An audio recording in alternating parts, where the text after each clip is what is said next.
তেওঁলোকে মছজিদ ভাঙাত লাগি আছে, বেলেগ কাম নাই তেওঁলোকৰ। সেয়ে দীঘাৰ পত্নী দিব কথাটো, কিন্তু তেওঁ মছজিদত নমাজ পঢ়িব নাই।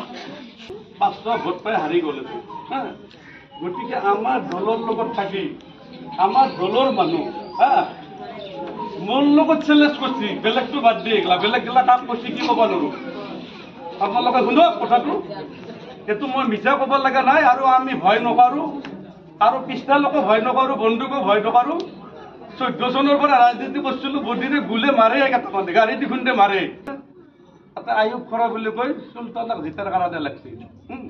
মোৰ লগত চেলেঞ্জ কৰিছে, 2 লাখ টকা দিছোঁ ইতিমধ্যে আৰু 20 লাখ হ'লেও খৰচ কৰিম। মই যেতিয়া কৈছোঁ 20 লাখ নহয় 50 লাখ হ'লেও জিতাব নেদাওঁ। দিদিনাক লেকিন বডিত জমা নাছে। মোৰ ওপৰত এইটো কৰিব নোৱাৰা, চেলেঞ্জ কৰিছোঁ। দিন ৰাতি কষ্ট কৰি পেলাই জিতেছোঁ আমি। সুধি ল'ব পাৰে আপোনালোকে। দিন ৰাতি আকাল কৰিছোঁ, ৰাতি 3টা 4টা সদায় বাজি যায় ইলেক্ট্ৰত। গতিকে এনেকুৱা কৰি সি লাগছি যে মই নিমে দুটা, মোক ভিনি বুলি মাতে সম্বন্ধত, মই নিমে দুটা নিমে তাতে জিমে জইন ছাৰক। তাৰমানে ওপৰ লেভেলৰ লিডাৰ দেখিছে কথাটো, কিন্তু আছে আমাৰ লগতে থাকি পেলাই পইচা ভাগে পাই গেছে। তাতে গণ্ডগোল শুনছি, ৰাতি মাৰামাৰি। ভোট যাওঁতে স্কুলতো গণ্ডগোল পাইছে। কি গণ্ডগোল হৈছে সেনেকে কাটা গেল। মানে ফলাৰতে কাজিয়া লগাই দি 150 কথা পাতিছে।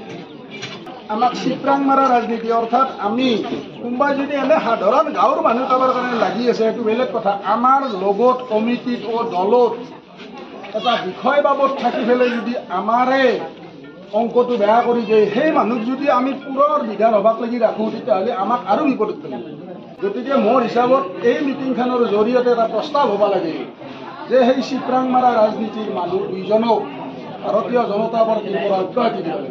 মূল কাৰণটো হৈছে আমি যিহেতুকে পূৰ্বতে অন্য দল কৰি আছিলোঁ, যেতিয়াই বিজেপি দলটো আমি ভাবিলোঁ যে আমাৰ দীপ্তা সুৰাদি ৰাইজে বিজেপি দলটোক আঁকোৱালি লোৱাৰ কাৰণে আমি বুথ কমিটিবিলাক নিজে বনালোঁ। তেওঁলোকে অৰ্ডাৰ দিলে, বুথ কমিটিবিলাক বনাই লৈ ইয়াত আমাৰ কিছুমান ডিষ্ট্ৰিক্ট লেভেলৰ, মণ্ডল লেভেলৰ লিডাৰো আছে। তেওঁলোকে আমাৰ লগত থাকিল, এইবিলাক বিজেপিৰ। তেওঁলোকে যিহেতুকে আমাৰ লগত থাকিল, সেই আমাৰ লগত থাকি তেওঁলোকে ভাৰতীয় জনতা পাৰ্টিক ভোট দিয়াৰ কাৰণে, অৰ্থাৎ যিজন কাউন্সিলাৰ আৰু আমাৰ ZPC জিলা পৰিষদ, তেওঁলোকক ভোট দিয়াৰ কাৰণে ভোট নেদাৰ কাৰণে ঘৰে ঘৰে মানা কৰি দিছে বিজেপি কৰ্মীয়ে। গৰিষ্ঠ সংখ্যক নহয়, 2টা বা 3টা মানুহ যিকেইজনে বাবদ আছে। তেওঁলোকৰ উদ্দেশ্যটো হ'ল যে আমি সদায় দীপ্তা সুৰাদিখান আমাৰ তলত ৰাখি, আমি 2জনৰ তলত ৰাখি আমি কাম কৰি যাই থাকিম। কিন্তু আমি এইটো নহয়, আমি অপেন ওলাই আছোঁ, আমিও কৰ্মকৰ্তা এজন অপেন ওলাই আছোঁ। চন্দ্ৰমোহন পাটোৱাৰী ছাৰক পাইছোঁ কেবিনেট মিনিষ্টাৰ পিছত, তেখেতক ভোট দিম বুলি প্ৰতিশ্ৰুতি দিছিলোঁ। আগত বহুত প্ৰতিশ্ৰুতি গুচি গৈছে, কিন্তু এইবাৰ আমি প্ৰতিশ্ৰুতি দিছিলোঁ, ভোট আমি যিকোনো প্ৰকাৰে তেখেতক উলিয়াই দিছোঁ। হয়তো আমি ইয়াৰ পৰাই 3000 মান ভোট উলিয়াই দিব পাৰিলোঁ হয় পদুম ফুলত বিজেপি চৰকাৰক, কিন্তু আমি নোৱাৰিলোঁ এই 2-3জন চিপৰাং মাৰা ৰাজনীতিবিদৰ কাৰণে। এই 2-3জন মেম্বাৰটো সুকীয়া বস্তু। মেম্বাৰত মই ভোটটো দিবও পাৰোঁ, নেদবও পাৰোঁ। মই বিজেপি কৰ্মকৰ্তা হয়, কাৰণ মেম্বাৰটোৰ চিনাক্ত নাই। যেতিয়া অহাৰ পাছত তেওঁ জইন কৰিব বিজেপি দলত, তেওঁ বিজেপি দলৰ হ'ব। এতিয়া যেতিয়া আহিছে কোনোবাই বিজেপি দলত জইন কৰিব, বিজেপি দলত আকৌ তেওঁ আকলি ল'ব।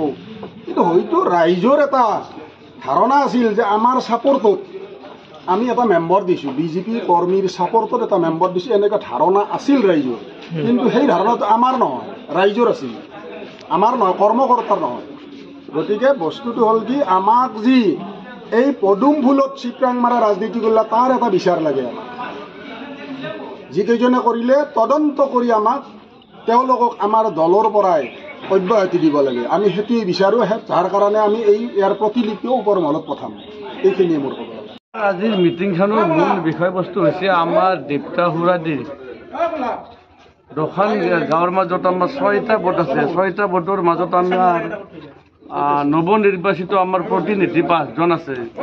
আমি আটাইকেইটা লগ হৈছোঁ আজি, আৰু লগ হৈ কিনে আমি দলত কেনেকৈ আমি 5জন জিতি গ'ল আৰু 1জন কেনেকৈ হাৰি গ'ল তাৰে বিষয়ে আমি আলোচনা কৰিলোঁ।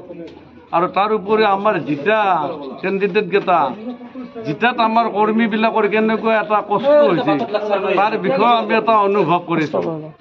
গতিকে সেই বিষয় লৈ আমি 6টা বোৰ্ডে লগ লাগি আজি আমি এই আলোচনাখন কৰিছোঁ। সেয়া বিশেষ নাই, আমাৰ দলৰ মাজৰে 2-এজন ব্যক্তি ইতিমধ্যে প্ৰকাশ কৰিছোঁ ভাষণত। তেওঁলোকে অন্য দলৰ ব্যক্তিক জিতাই নিয়াৰ কাৰণে তেওঁলোকে অলপ উঠি পৰি লাগিছিল আৰু তেওঁলোকে বিফল হৈছে, নিপাত হৈছে, তেওঁলোকে কোনো আগবাঢ়িব পৰা নাই। আৰু ইয়াৰ বিষয়ে আমি ইতিমধ্যে আমাৰ দলৰ মুৰব্বী তথা আমাৰ কেবিনেট মন্ত্ৰী চন্দ্ৰমোহন পাটোৱাৰী ছাৰক আমি জনাম আৰু মণ্ডল সভাপতিক আমি জনাম, আমাৰ ডিষ্ট্ৰিক্ট সভাপতিক জনাম, আমাৰ ৰাজ্যিক সভাপতিক জনাম। যদি দলত এনেকুৱা ব্যক্তিবিলাক থাকে, তেওঁলোক বিজেপিৰ কৰ্মী, একজন যুৱ মৰ্চাৰ ছেক্ৰেটাৰী হয়, তেওঁ আনিছ বুলি কয় ৰিজাউল ৰহমান, আৰু একজন মাইনৰিটি মৰ্চাৰ দায়িত্বত থকা সম্পাদক। কিয় প্ৰমাণ আছে আপুনি এই অভিযোগ যি দিছে? প্ৰমাণ মানে বিশেষ কৰি মোকে কৈছে, তেওঁলোকে মোৰ লগত চেলেঞ্জ কৰিছে, বেলেগতো বাদ দিয়ক। মোক কৈছে যে এনেকুৱা যে মই 2 লাখ টকা দিছোঁ, মই এইটো মেম্বাৰ জিতাম, আমাৰ আয়ুব খৰা বুলি কয়, এইটো চুলতানা, আৰু এইটো আছে আমাৰ ইয়াতে চাইফুদ্দিন আহমেদ, এনেকুৱা কৰি গতিকে চেলেঞ্জ কৰিছোঁ, জিতাম, 20 লাখ টকা হ'লেও খৰচ কৰিম। তেতিয়া মই কৈছোঁ যে 20 লাখ নহয়, কোটি টকা খৰচ হওক, কিন্তু এই মেম্বাৰ মই জিতাব নেদাওঁ 60 নম্বৰত। এইটো অপেন চেলেঞ্জ, টকা পইচা নাই আমাৰ, 1 টকা নহওক আমাৰ মেম্বাৰ আমি জিতাম, আৰু আমি জিতাই আনিছোঁ। আমাৰ দলীয় সদস্য আছে, গতিকে মই অকলে গৌৰৱ নকৰোঁ, আমাৰ যিবিলাক আমাৰ কৰ্মচাৰী আছে, আমাৰ সদস্যবৃন্দ, কৰ্মকৰ্তা, আটাইবিলাকক লৈ আমাৰ সজা হয় ৰাইজ, ভোট দিয়া ৰাইজক লৈ এইটো মই চেলেঞ্জ কৰিছোঁ। আৰু চেলেঞ্জ কৰি আমাৰ মেম্বাৰটো ৰুমা বেগমক আমি 60 নম্বৰ ভোটত জিতাবলৈ সক্ষম হৈছোঁ।